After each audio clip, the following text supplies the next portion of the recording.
Welcome to the Learning to Love podcast. I'm Paul Moschetta. And I'm Evelyn Moschetta. We are marriage counselors who are married and have been living and working together for over 40 years. If you've been following our podcasts, you know that we've been describing what it looks like inside marriages that are healthy and happy. We know there is a need for this information because many couples in our marital therapy practice, both straight and gay, have told us they don't know what a good relationship actually looks like. They grew up seeing their parents have marriages filled with angry conflicts or loveless coexistence. And the intimate relationships portrayed on TV and in the movies are equally dysfunctional. So we're providing a clear picture of healthy loving for you to gauge and maybe upgrade the quality of love you and your partner currently share. We call the love we discovered in the strong, healthy marriages we studied soul-centered love because it both comes from and animates the very source of your being, your best true self. Last time, we detailed the attitudes and behaviors that convey the first dimension of soul-centered love, which we called nurturing love. Today, we'll be describing the second dimension of soul-centered love, which we call intentional loving. Intentional loving is what makes you grow, individually and as a couple. It's the way you foster each other's self-expression and creativity. Intentional loving means deliberately doing everything you can to help your partner express his or her particular talent and potential. It's an unconditional willingness to help your partner fulfill him or herself in their own unique way. In marriage, you demonstrate intentional loving by giving your partner freedom to grow, by being a good sounding board, and by modeling growth through your own attitudes and behaviors. This loving, so that the one you love grows, does not feel like a sacrifice or an imposed burden. It's done freely when each of you realizes how important it is to express your particular potential. When you both understand this kind of growth as a vital need that must be fulfilled, you watch for it, encourage it, and respect it as essential.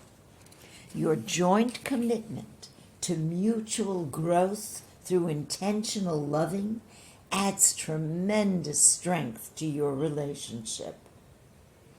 Partners who grow together stay very much in love, while those who don't usually end up divorced.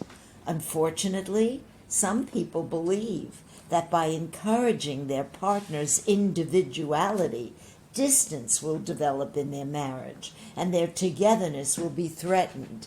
This is a mistake. Healthy individuality is never a threat to marriage.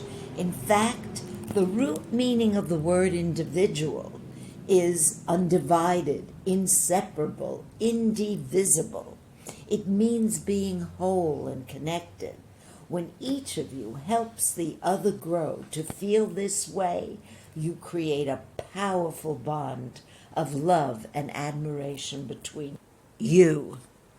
On the other hand, when intentional loving is missing, partners complain of feeling trapped and controlled. To them, marriage feels like having to sacrifice their individuality. By the time Brett and Louise came for counseling, Brett had already made up his mind to leave. He said, quote, his marriage felt like a vice squeezing the life out of me. For the past 20 years, I've lived Louise's life, not mine. And I realize that it's partially my fault for allowing it to get that way. But after all this time, Louise has convinced me that she really doesn't want an equal partner. She wants someone who will do for her, take care of her, put her on a pedestal, have everything her way, and not have to reciprocate by doing any of those things for anyone else. She's not able to give support, encouragement, or praise unless it somehow directly affects her. Mary and Alan came to speak with us when they were already legally separated. Both were having doubts about having moved too quickly and splitting up. Now they were looking back to see what they could learn and perhaps getting back together again.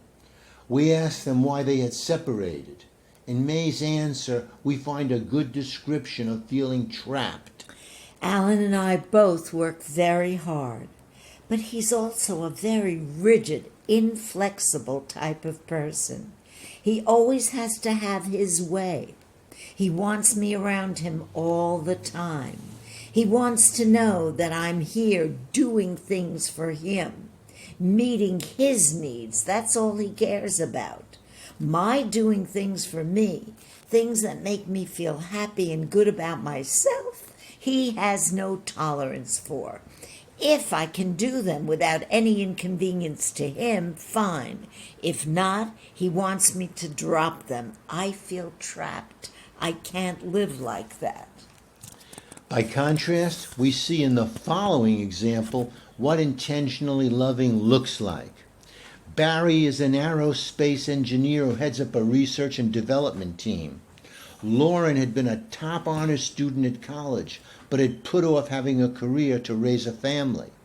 After 2 children and Barry watching Barry steadily advance in his company, she decided she needed to get back to work on her own career.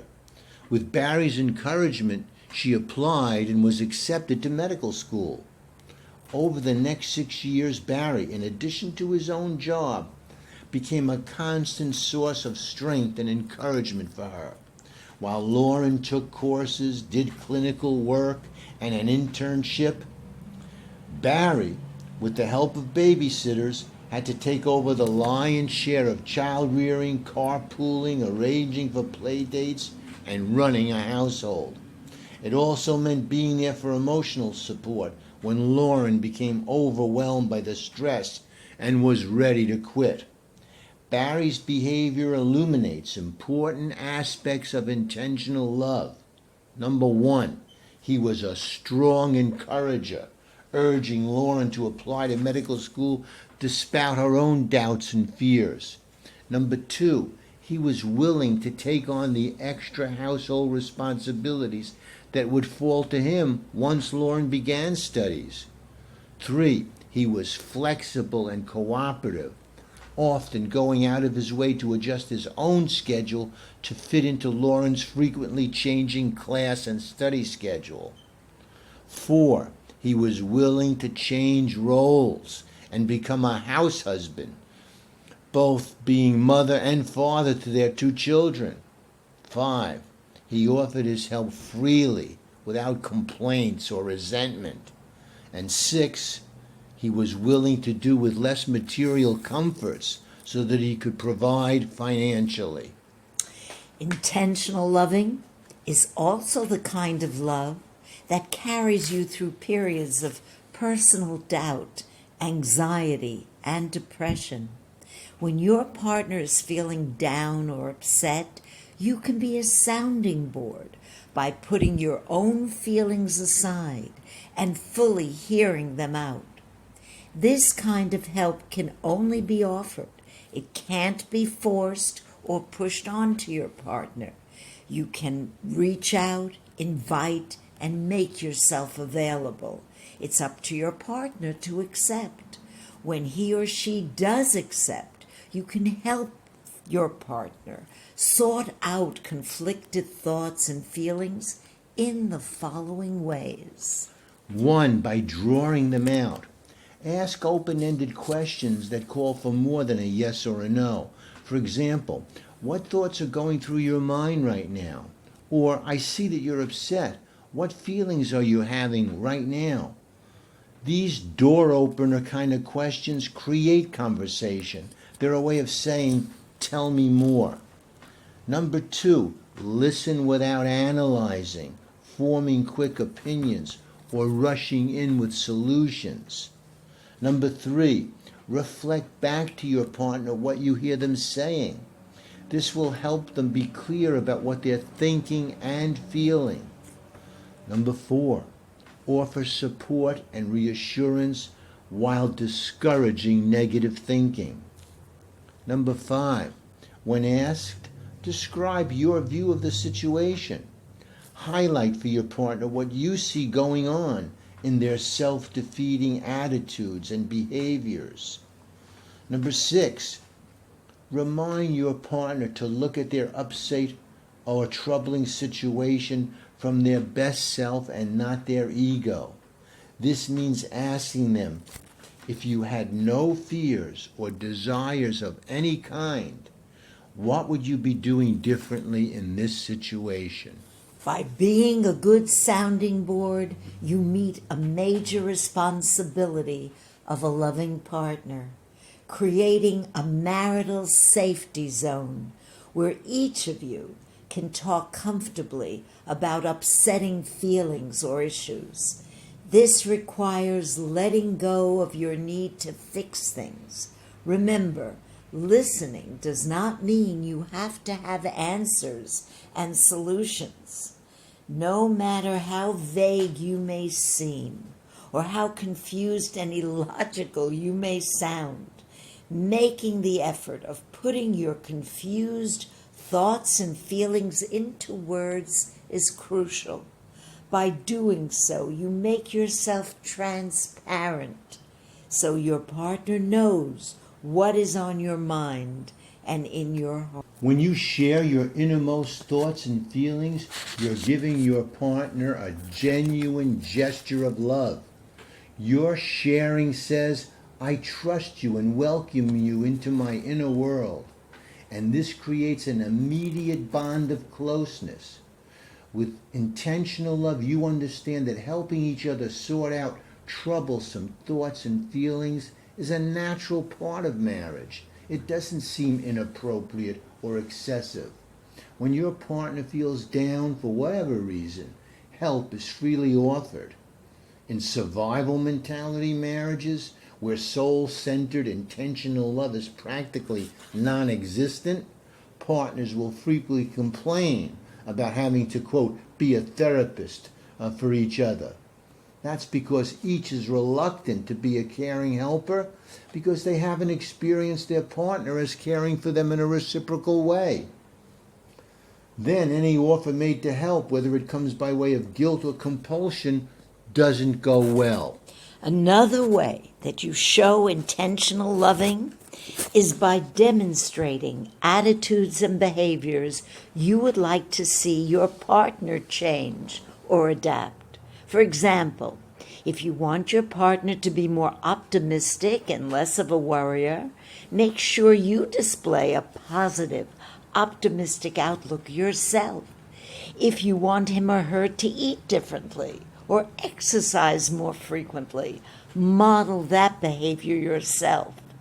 Modeling is a powerful, nonverbal way to shape behavior because it eliminates lecturing and nagging. Modeling also includes taking risks for and with your partner. You also help each other grow and stay interesting to one another by sharing an intellectual intimacy. This means sharing ideas, information, and learnings.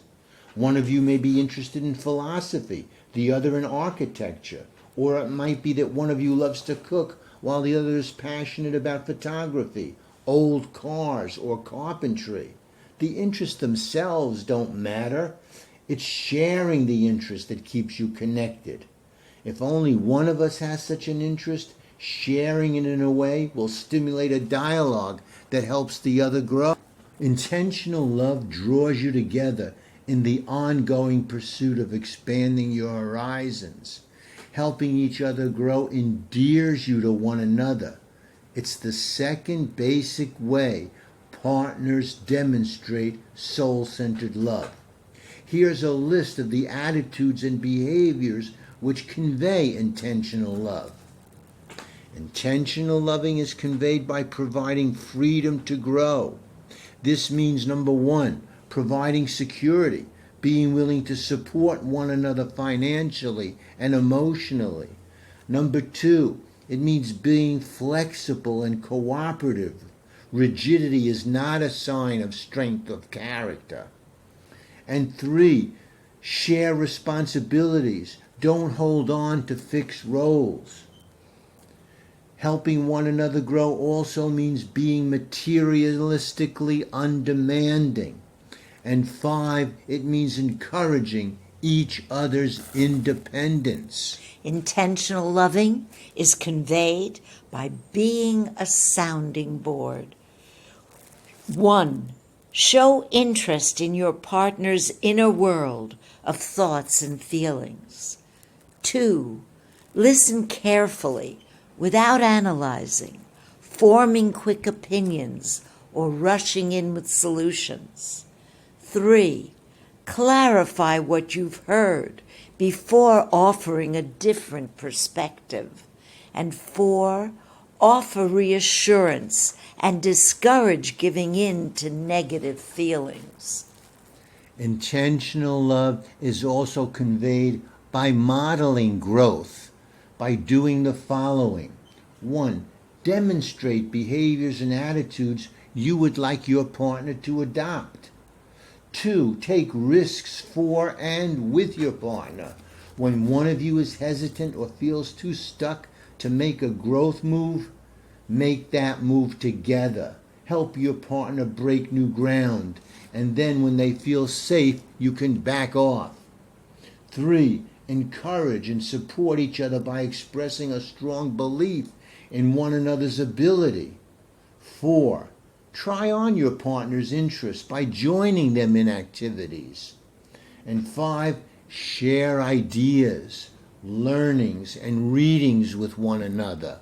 You know you are giving and receiving intentional love when you feel less afraid and more courageous. You feel adequate, optimistic, liberated, eager to invest your energy and enthusiasm, capable of accomplishing your goals and reaching your potential. If you follow these guidelines, you'll have a strong uptick in the in-love feeling flowing between you and your partner. Remember, listen to this podcast more than once. Study it.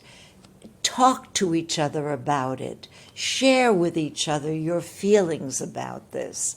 It's going to be so productive for your relationship. Until next time, see you next week. Thank you so much for listening.